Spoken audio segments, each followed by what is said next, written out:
আমি যখন বারবার কল করে ভালোবাসি ভালোবাসি বলতাম, তুমি বলতে অতিভক্তি চোরের লক্ষণ। তাই আমি অতিরিক্ত কথা বলা বন্ধ করলাম। আমি যখন কথা বলতে চাইতাম, সময় দিতে বলতাম, তুমি বলতে সময়ের দাম দিতে শিখো। তাই আমি আবেগ কন্ট্রোল করে সময়ের দাম দিতে শিখে নিলাম।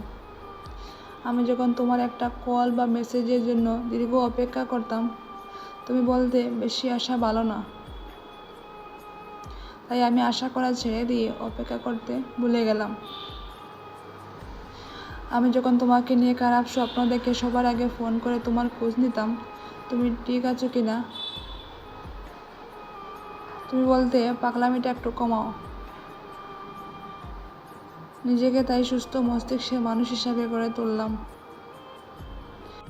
আমি যখন না খেয়ে অপেক্ষা করতাম এটা জানার জন্য তুমি খেয়েছো কিনা, তুমি বলতে এত নেকামি ভালো লাগে না। তাই আমি নেকামি ছেড়ে নিজের মতামতকে গুরুত্ব দিতে শিখলাম। আমি যখন মন খারাপ করতাম তোমার অবহেলায়, তুমি বলতে এত দুর্বল কেন তুমি। তাই আমি মন খারাপ করা ছেড়ে নিজেকে শক্ত করে নিলাম। কিছুদিন পর যখন তুমি চলে যেতে চাইলে আমি বললাম যেতে পারো, আটকাবো না। তখন তুমি বুঝতে পারলে আমি বাস্তবতা শিখে গেছি। হ্যাঁ, তুমি আমায় অনেক কিছু শিখিয়েছো, এর জন্য ধন্যবাদ।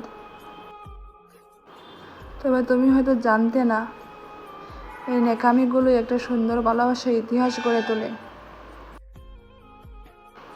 তুমি জানতে না, পাগল মানুষগুলো মন থেকে ভালোবাসতে জানে। তুমি হয়তো জানতে না, এই ছোটো ছোটো আবেগগুলো থেকেই ভালোবাসা তৈরি হয়। তুমি হয়তো জানতে না, আমি তোমাকে ভালোবাসি বলেই